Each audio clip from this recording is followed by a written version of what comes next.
for packaging it and testing it, and that's the extent of the service doing. Oh, and storing it, and then only will be doing the distribution. Zodex, as basically a non-license holder, can't grant any lien rights in the product. The only reason that's put there is so that you guys are covered by the insurance. There's two different versions, right? There's like an insurance provision, there's a security interest. Those are two completely separate issues. Yeah. One talks about insurance and one talks about having a lien. Having a lien is separate and apart from having insurance. Yeah, but the reason that we need to talk about that we would have the lien is the only way that the insurance will cover it is if the product is in essence ours under our name.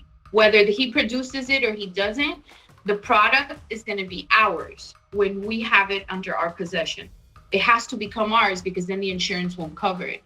And when we say producer, we don't like literally mean like a producer like that he's producing the product. We understand we co-pack for all kinds of people all the time for product that they're not growing and they're not producing.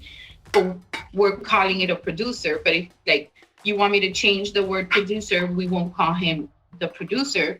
But like we have to, for the security interest, we have to assume the responsibility and the lien of the material has to be ours, or if not, Atlas won't cover it. I think we're talking about two different things, and maybe we can get some clarity from your insurance because, I do these licensing agreements all the time, and I've never had distributor have like a lien towards a brand product, right? Especially as a brand, since they're not a license holder. On top of that, having insurance, having your product cover the insurance, it is in your possession until, right, it is finished testing, and then it should get transferred to and stored at your facility. So, in terms of title transferring, I feel like it will transfer to at a certain point. That's very having a lien is very different than having insurance and having it be covered by your insurance. I'm honestly still not.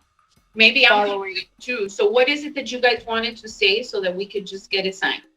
The way, sure. So, first of all, I think language of the producer should be taken out since they're not actually producing anything, right? That they're the brand. This is an IP license. At the end of the day, this should be an IP licensing and packaging services agreement.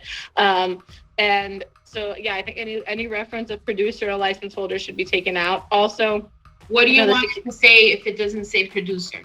We could just say brand. Well, also, I don't know if this clarifies anything, but the time that I purchased the flower owns the flower. So I don't know if yeah, that's why under my impression, like he is the producer because he owns the flower. Whether he actually I think that producer word might just mean need to change to distributor. I don't know, but just to clarify. You wanted to say distributor? Chris, in that sense, the agreement is going to be with not with Zodex. If you're saying that, I see what you're saying. Yeah. Okay. Well, it's basically the vehicle that Zodex is using to distribute, but Zodex is the brand. What doing is license. It's basic. Yeah, exactly. Packaging and storing for your brand, and then taking possession once it's ready to be distributed. So there's that. There's a security interest. Basically, we're not agreeing to have like a lien on any of the interest. The insurance. Chris can talk to his insurer and see, if they can list.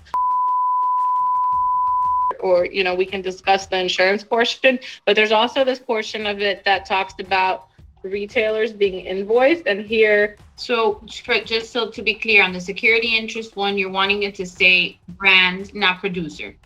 No, not just on the security interest.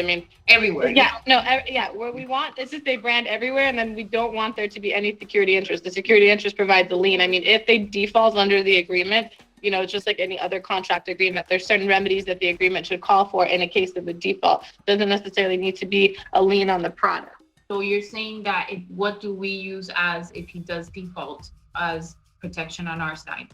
It'll be a breach of the contract. So you guys sue under the contract.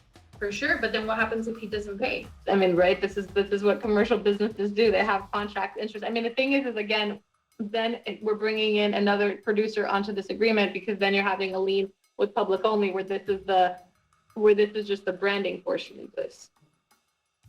Okay. And we don't represent. We represent Zodex, and as Zodex is a license holder, Zodex can't even consent to a lien on the product because they're not a license holder. What Zodex is just doing is licensing their IP. You know what, Okay. guys? I don't know what to tell you. Maybe I'm gonna have to get our attorney involved because this is going a little over my head and my pay Yeah, grade. I'm actually happy to talk to your attorney.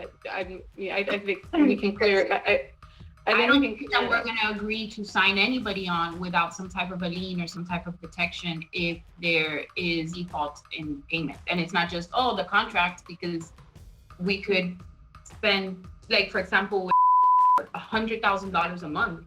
And it's not just as simple as, oh, it's a breach of contract. No, like, we need to have some sort of security on our side so that if they do default, we have the product. Listen, I hear what you're saying. I mean, I'll talk to my client, but again, I don't think that is something that Zodic can agree to.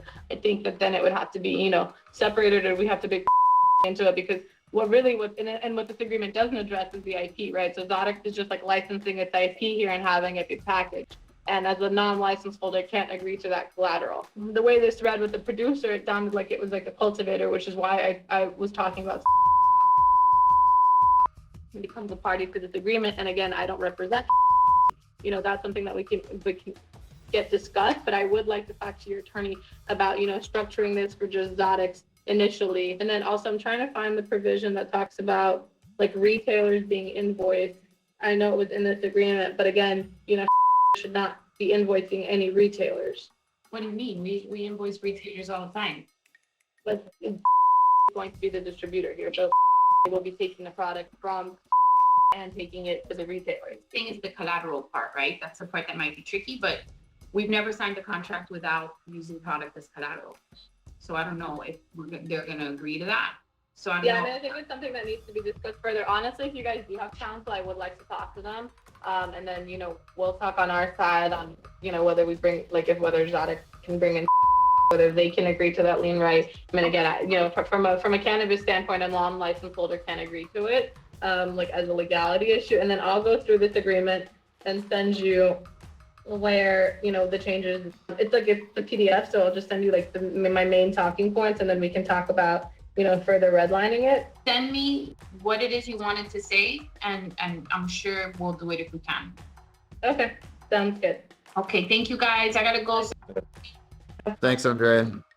Bye.